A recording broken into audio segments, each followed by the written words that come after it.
Hey, this is Caleb. Welcome back. So one of the things I wanted to do was present a video that looks at what are the essential pans that you need for stovetop cooking to get started. This is not a video about what's the one pan you need, or this is not a video about all the pans you could ever want. But what I'd like to do is focus on 10 pans. What are the 10 stovetop pans that will allow you to cook 95% of everything you'd ever want to cook? And so I'm going to share with you what I think are the 10 essential pans. I'm going to look at what I have and explain the benefits of each. So in 10th place, I'm going to go with the 10-inch All-Clad stainless steel pan. What I love about this, it's D3, which means it is clad with 3 layers. In the middle layer, you've got a layer of aluminum, and on the inside and the outside, you've got 2 layers of stainless steel. Stainless steel is great because it's non-reactive to acidic ingredients. If you have a pan like carbon steel or cast iron, it can react to tomato sauce and other acidic ingredients and leach some of the pan material, thereby making your food have a slight metallic taste. And so stainless steel is non-reactive, which you can do those pan reduction sauces or you can cook saucy ingredients without it affecting your food. This pan, I love to do omelets as well as smaller quantities of food, a little bit of sauteing, etc. This is the 10th place pan. In 9th place, I'll go with my 10-inch T-Fal non-stick aluminum pan.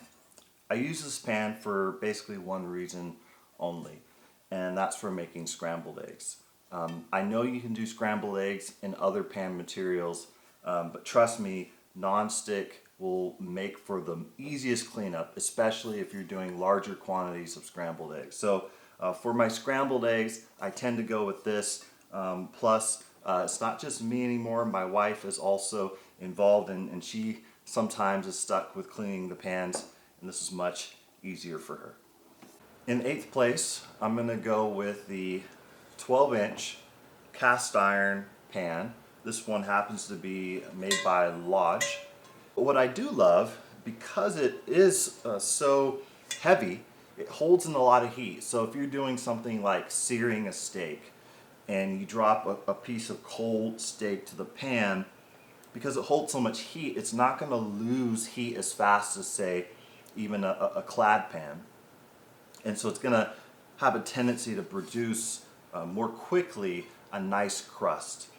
And the nice thing about cast iron is you can also just drop that right in the oven. So searing on the stovetop, let's say a ribeye or a top loin, and then finishing it in the oven. Another thing I love to do in my cast iron pan is fried chicken. It's just the right size. You can fry pretty much a whole bird, a smaller bird, in one pan. And because it holds heat well, it's going to keep the oil at a great temperature to continue frying your chicken so that it's crispy on the outside and cooked on the inside.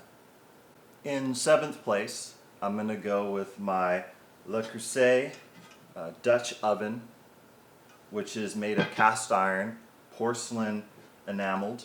Many of you are probably familiar. It's iconic in terms of stovetop cookware, and it's one of those pans that goes nicely from stovetop to oven.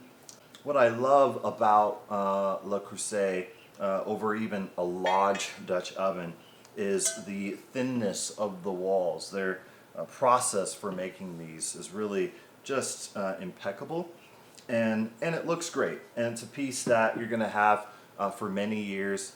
And so this is a great pan for making soups.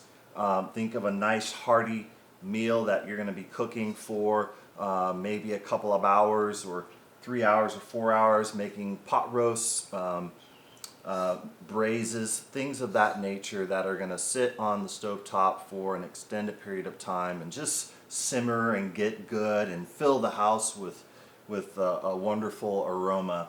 If you don't want to drop the crazy dollars for this, oftentimes you can go to Marshall's or another sort of discount home goods retailer, and they will have one. This is where I got mine from, Marshall's, and and oftentimes there's seconds, so there's some minor, usually just purely cosmetic imperfection on the piece, and honestly I was not even able to find it on mine. So and you get it at a pretty significant discount to full retail.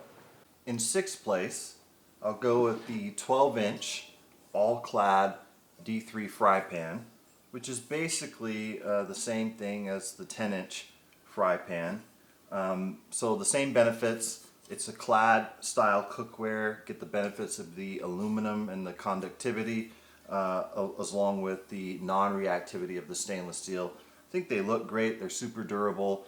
The 12-inch is ranked higher because it's bigger. And quite honestly, sometimes you buy these sets of cookware, which I don't recommend, because you get things like 8-inch skillets, which I find not very useful for most cooking, unless you're literally just by yourself and you have very small amounts of food all the time.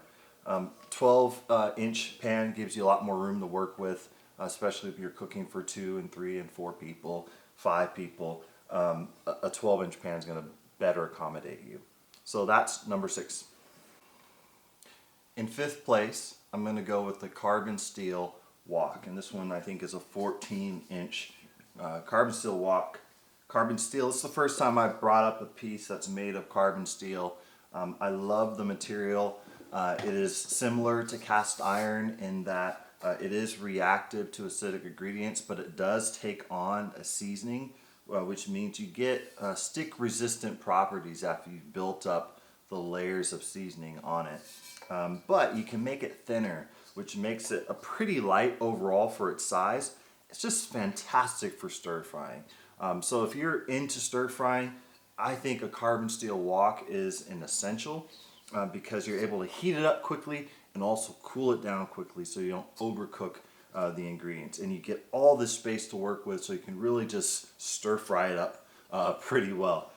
If you don't do a lot of stir frying, then maybe a carbon steel wok or any wok is sort of unnecessary. But if you do, or if you have any inkling that you want to get into stir frying recipes, then a wok is a must-have in my mind. And 14-inch carbon steel wok is the one I go with. So that's number 5. All right, number 4, I'm going to go with a 3-quart Saute pan by All-Clad. This one happens to be copper core. I put it up at number 4 because of the form factor, really. This form factor, because it has the straight sides instead of the more flared or sloped sides, allows you to fit more in terms of a saucy type of application. So if I'm doing something like a chicken cacciatore where it's going to be some meat and some sauce that's kind of filled up and I just need it to simmer for half an hour or an hour and put a lid on it, this is going to give me a little more room than a standard fry pan, which ends up being a little shallower. So I love this form factor for those types of dishes. Again, it's stainless steel, and so it's not going to react if I've got a bunch of tomato sauce in it. All-Clad makes great cookware. It's stable, it's sturdy, it's not going to warp over time. It's something that probably can pass on to my kids. So number 4 is the 3-quart Saute pan. They also make a 6-quart if you've got a bigger family. We have that as well. It's actually behind me. So this is one that I'd highly recommend. All right, here we are, top 3. In third place, I'm going to go with a 6-quart clad Dutch oven. This one in particular is Emerald. I got this a long time ago when Emerald was putting his name on some pieces that were actually made behind the scenes by All-Clad. And I don't know if you can still get this, so I'll put a link to the All-Clad version in the notes, in the description. The reason why this is so high on my list is not because it's a pan that I particularly love or is especially beautiful. It does a specific job that only this pan can do, and it boils pasta. It boils water. It boils pasta in particular. It can also boil potatoes or vegetables. Anything where you've got ingredients that need a lot of water around those ingredients to boil them.